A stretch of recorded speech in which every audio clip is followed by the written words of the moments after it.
Thank you, Guy, for such a kind and generous induction. Congratulations to all of my fellow honorees. It's an honor to join you on the stage. I am overwhelmed with pride to accept this medal from the Hutchins Center, from my alma mater, from Skip Gates. And of course, it's exceptionally meaningful for any race scholar to see one's name in the same sentence as the foremost scholar activist of the 20th century, Dr. Du Bois. Let me say a few words about how each piece of this moment fills me up this evening. I'm not sure if Skip knows this, but when we first met, I was struggling to keep my cool.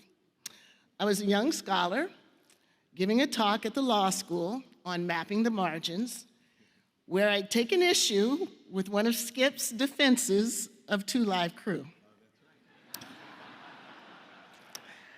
Now, I might have thought better of being so brazen to write a critique of one of the most famous scholars in the field, a MacArthur genius, and a powerful figure in the academy, as I was at that time barely a tenured law professor myself.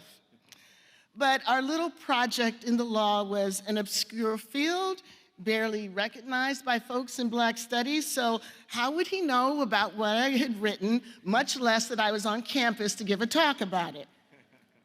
So imagine my surprise as I took the podium, and in walks the Skip Gates. Oh my God. I thought I would fall apart. But back then, they used to have a commercial that said, "Don't ever let them see you sweat." So I gripped the podium, and I kept it moving. Ever since, we've shared a lot. Conversations, consternation, and even his take no prisoners agent, David Kuhn, who's somewhere here. Skip, we don't always agree about everything, but from the very beginning, you were kind and welcoming to the young me. You've made room for debate, for grace, and for respect. That makes it all the more an honor to be standing here today. Thank you so much.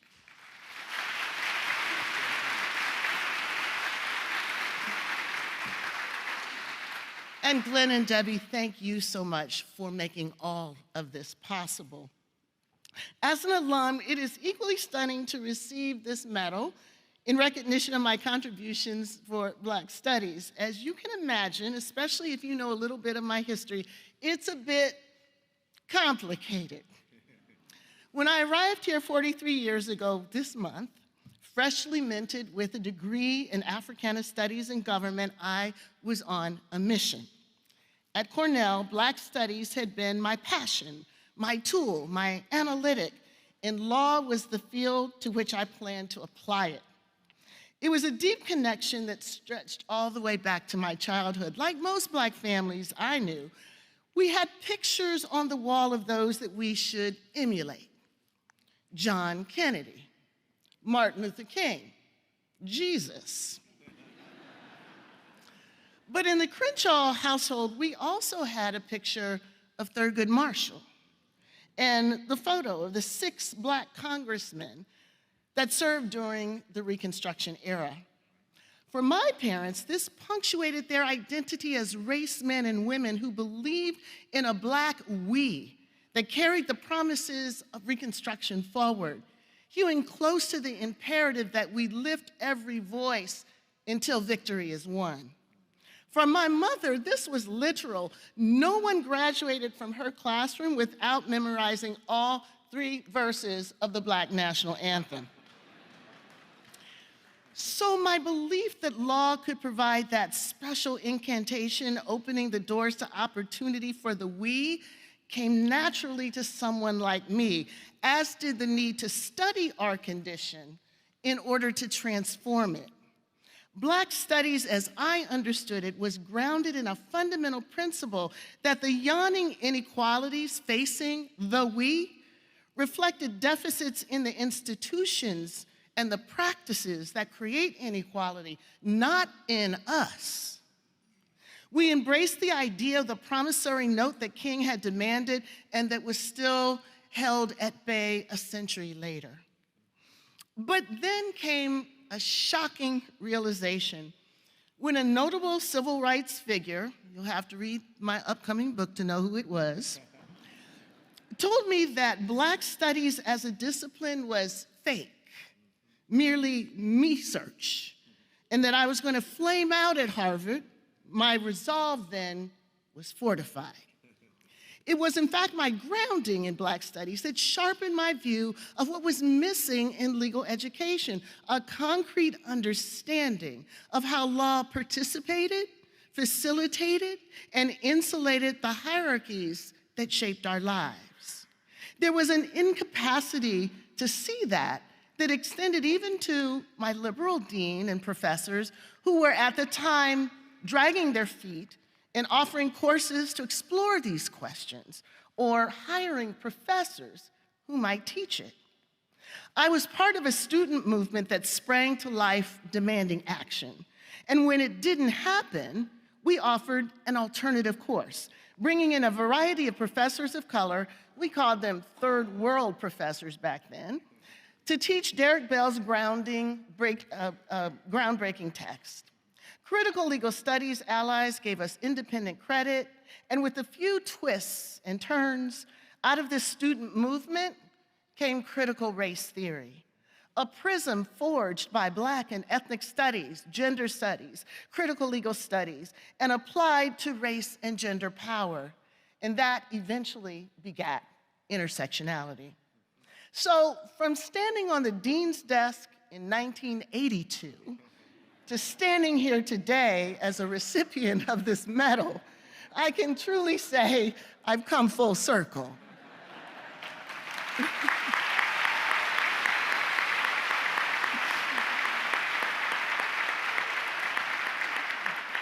And though I'd like it to be a fully satisfying story, as a proud beneficiary of affirmative action, as a child of my parents, and as a backtalker, I cannot hold this medal without asking myself what Du Bois would say about the commitments that are unraveling in this place and in this time.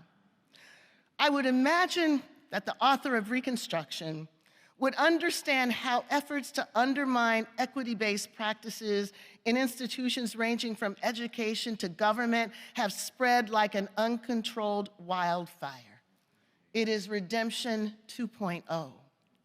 Attacks on critical race theory, on diversity, equity, and inclusion, and on Black history have been undertaken by legislation in 23 states, impacting 25 million school children, banning so-called divisive concepts defined as ideas and stories that cause discomfort. Calls to abolish the Department of Education, to defund Head Start, and coach even Sesame Street. To give even one parent in a school the right to veto a lesson about slavery or the Tulsa race riot or Ruby Bridges. It's only the most visible dimension of the attack on public education. The number of books banned in public schools nearly tripled last year to over 10,000, 47% being written by or featuring content relating to people of color or the LGBTQ communities.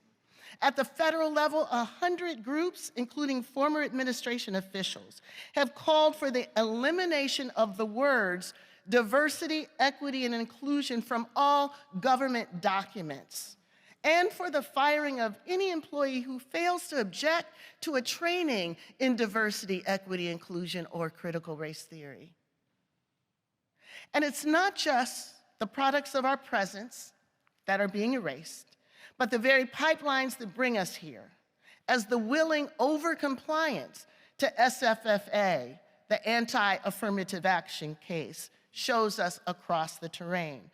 The goal of Redemption 2.0 is clear: to erase usable knowledge about our past to create a different future, to silence the scholars and artists who create and advance it, and to rob future generations of the truths that lie beneath the ruins of freedom denied.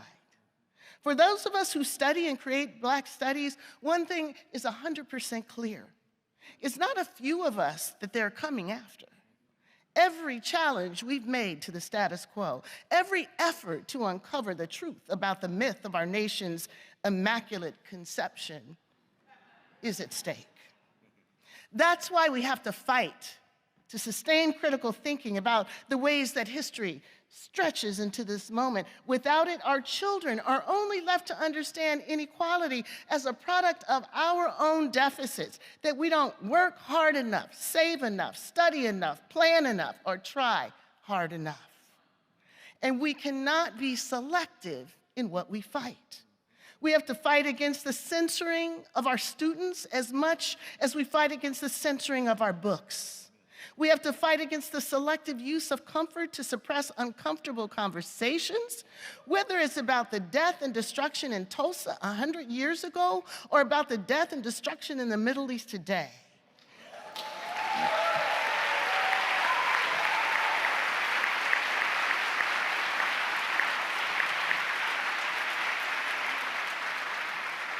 We have to fight against the forced occupation in our minds as much as we fight against the control of our bodies. And when we commemorate towering figures, as we're doing here today, or our noteworthy victories, or our enduring stories, it is the lessons, the concepts, the ideas that are bequeathed to us, the hard-fought literacy to define and name our reality in order to transform it. I would hope that we all bristle whenever any institution tells us what parts of our archive are no longer valuable, as I did when I read from an official at the College Board that intersectionality need not be included in African American studies because it was no longer effective or had been drained of its meaning. What gives anyone other than us, the right to decide what we can and cannot learn, or what is or is not effective?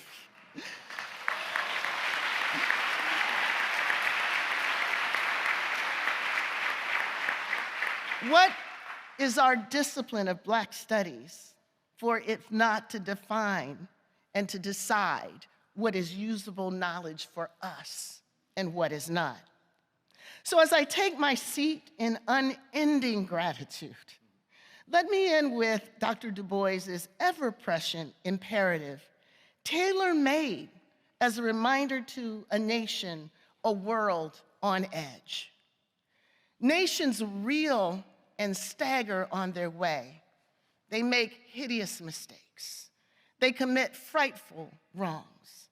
They do great and beautiful things. And shall we not best guide humanity by telling the truth about all of this, so far as the truth is ascertainable? Thank you.